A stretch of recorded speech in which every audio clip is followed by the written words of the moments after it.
हाँ भाई, बात करते हैं laws of photoelectric emission. तो जो हमने कंक्लूजन्स देखे, जो इफेक्ट देखे, उन्हीं पर बेस्ड हैं laws of photoelectric emission.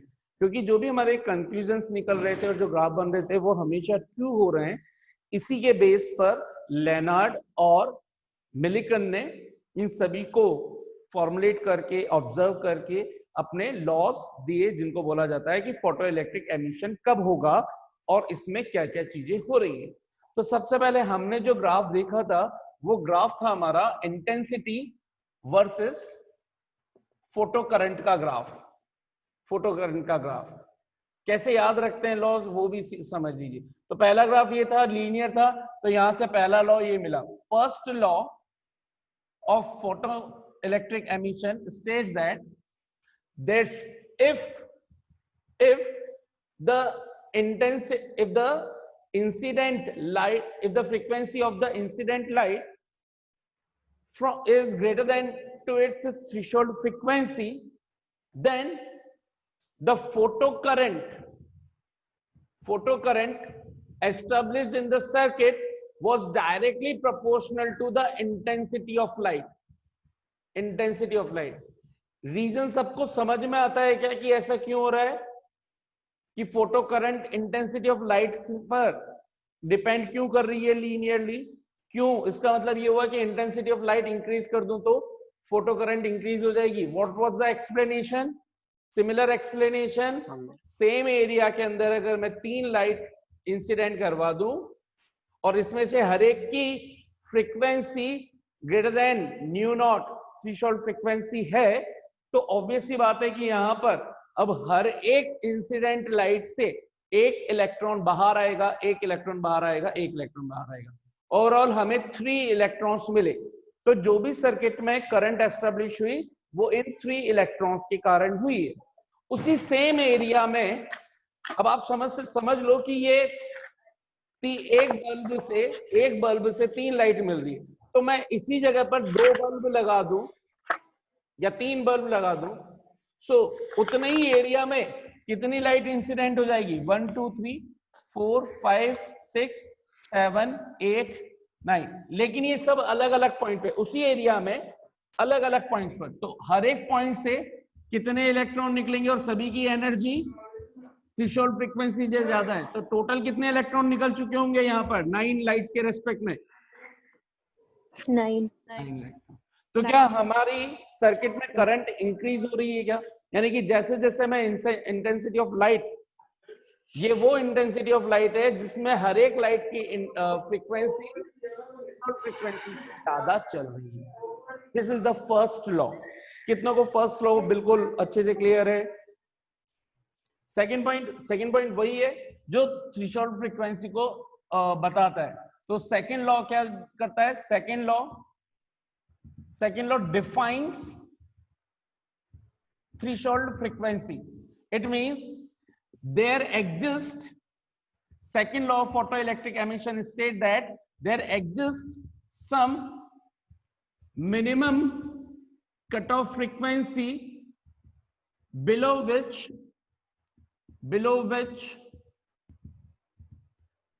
there will be no P। ठीक है?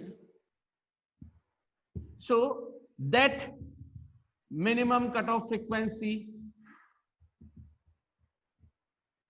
is called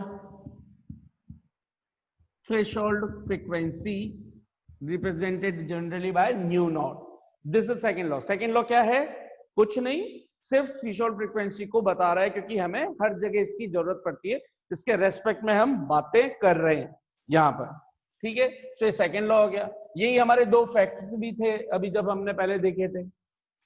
थर्ड बात करें तो हम ये बात कर रहे हैं थर्ड पॉइंट के अंदर कि अब जब थ्रेशोल्ड फ्रीक्वेंसी को डिफाइन कर चुके हैं, तो अबव थ्रेशोल्ड फ्रीक्वेंसी, इसका मतलब if incident frequency is greater than to the threshold frequency, then A point kinetic energy is directly proportional to, क्या लिखूं? फ्रीक्वेंसी। थोड़ा जोर से बोलिए। Frequency. Kinetic energy is directly proportional to the incident frequency. अगर incident frequency threshold frequency से ज्यादा है तो इसका मतलब जितनी ज्यादा आप फ्रीक्वेंसी की लाइट डालोगे, एमिट होने वाले इलेक्ट्रॉन्स की काइनेटिक एनर्जी उतनी ही ज्यादा होगी। But kinetic energy does not depend on intensity of light. Intensity of light. कि भाई आप अगर नंबर ऑफ लाइट रेज बढ़ा रहे हो उससे काइनेटिक एनर्जी का कोई लेना देना नहीं है। आपने 3 लाइट गिराई, 3 इलेक्ट्रॉन मिले, 10 लाइट गिराई, 10 इलेक्ट्रॉन मिले, लेकिन सेम थ्रेशोल्ड फ्रीक्वेंसी से ज्यादा की गिरा रहे हो तो सभी की एनर्जी सेम चल रही होगी। जिस लाइट की आप एनर्जी बढ़ाओगे, केवल जिस लाइट की फ्रीक्वेंसी बढ़ाओगे केवल उसी की काइनेटिक एनर्जी बढ़ेगी, इंटेंसिटी से कोई लेना देना नहीं है। ठीक है, इसी तरह से इसी लॉ में अबाउट थ्रेशोल्ड फ्रीक्वेंसी मैं बात करूं, किसकी बात कर सकते हैं? Speed of light. क्या स्पीड ऑफ लाइट भी फ्रीक्वेंसी पर डिपेंड कर रही है क्या? Yes sir. Yes sir. Yes sir. But speed of light does not depend on intensity of light. और तो ये दोनों एक्चुअल में सेम ही पॉइंट है। काइनेटिक एनर्जी किसको डिफाइन करता है? स्पीड को डिफाइन करता है। सी पॉइंट बोल दो, V naught. What is V naught? Stopping potential. Stopping potential. Stopping potential. बताओ, stopping potential is directly depending on frequency. Frequency. Incident. क्या ये डिपेंड करेगा क्या इंटेंसिटी ऑफ लाइट पर? नो। हाँ जी, नो सर। नो, क्योंकि इसको भी नंबर ऑफ इलेक्ट्रॉन से कोई लेना देना नहीं है। स्टॉपिंग पोटेंशियल तो हम वो पोटेंशियल बोल रहे हैं जहां पे लास्ट मैक्सिमम एनर्जी वाला इलेक्ट्रॉन 0 हो जाए। अब भले उसमें 100 इलेक्ट्रॉन हो, 1000 हो, 10 हो, जिस इलेक्ट्रॉन की सबसे ज्यादा एनर्जी होगी वो ही सबसे देर में सबसे ज्यादा पोटेंशियल पे 0 होगा, क्योंकि उससे कम वाले तो इन बिटवीन कहीं पे भी 0 होकर के रुक चुके होंगे। तो स्टॉपिंग पोटेंशियल का इंटेंसिटी ऑफ लाइट यानी कि नंबर ऑफ इलेक्ट्रॉन से कोई लेना देना नहीं है। इसका जो भी लेना देना है वो एनर्जी से लेना देना है, कि जिसकी जितनी ज्यादा एनर्जी के इलेक्ट्रॉन से स्टॉपिंग पोटेंशियल उतना ही बढ़ाना पड़ेगा। ये 3 लॉस जो पूरे के पूरे आपने ध्यान दिया हो तो पूरे हमारे जो हमने काम किया था उन्हीं के ऊपर बेस्ड है। ये वाला थर्ड वाला लॉ इस सेकंड ग्राफ पर बेस्ड है, थर्ड ग्राफ पर बेस्ड है। सेकंड ग्राफ तो ये बोलता है,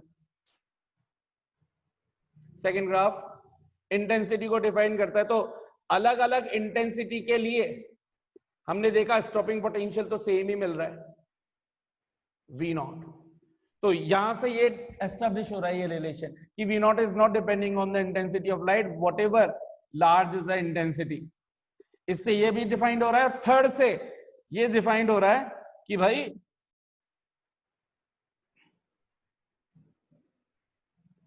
अलग अलग फ्रीक्वेंसी पर जिसमें सैचुरेशन करंट सेम हो जाए, ये saturation current, and this is potential. तो V01, V02, V03 और इसके अंदर ये ν3, ν2, ν1, frequency of 3 is greater than to frequency of 2 is greater than to frequency of 1। तो उसके रेस्पेक्ट में स्टॉपिंग पोटेंशियल भी ज्यादा है। This is the third law, third law इस पर बेस्ड है। ठीक है, तो ये सारे हमारे उसी के कंक्लूजन है। फोर्थ जो लास्ट है वो क्या बोलता है? फोर्थ बोलता है कि जो P प्रोसेस है ना, P प्रोसेस जो है it is a spontaneous process. It is a spontaneous process, यानी कि कोई टाइम लैग नहीं होता है। टाइम लैग नहीं होने का मतलब यहां इधर ज्यादा एनर्जी वाला फोटोन गिरा, यानी कि इंसिडेंट लाइट जो ν0 से ज्यादा है वो गिरी, इसके फोटोन ने अपनी सारी एनर्जी यहां पर रहने वाले इलेक्ट्रॉन को दे दी और इधर गिरा और इधर ये इलेक्ट्रॉन बाहर निकला, ये गिरी लाइट, ये इलेक्ट्रॉन बाहर निकला, है ना। तो समझाने के लिए जितना टाइम लगता है उतना टाइम नहीं लगता है यहाँ पे रिलीज होने में। इसका मतलब अगर मैं बोलूं कि the time interval between incident and incident radiations, किसके रेडिएशंस? लाइट के ही है, ऑब्वियस सी बात है। Incident light radiation and emitted photoelectron is negligibly small, is negligible, and it is found to be in order of 10 to the power -9 second. 10 to the power 9 क्या मतलब? Nano second जितना process है, nano second. 1 second अपने आप में छोटा होता है, मिली सेकेंड उसका 1 सेकेंड का 1/10,000 मतलब 1000 पार्ट होता है। 10 to the power -9 है ना, 0.000000080 1 2 3 4 5 6 7 8 इतने से सेकंड के अंदर ये गिरी या निकल गया। आप सोच लो कि इतना छोटा टाइम है। इसका मतलब it is a spontaneous process, time interval is negligible, that is practically जो हम देखते हैं उस हिसाब से practically there is no time lag, there is almost no time lag. This is fourth law. ये इंपॉर्टेंट है, ये भी इंपॉर्टेंट है, फोर्थ लॉ भी कि तो these are the 4 laws of photoelectric emission. How many of you understood properly?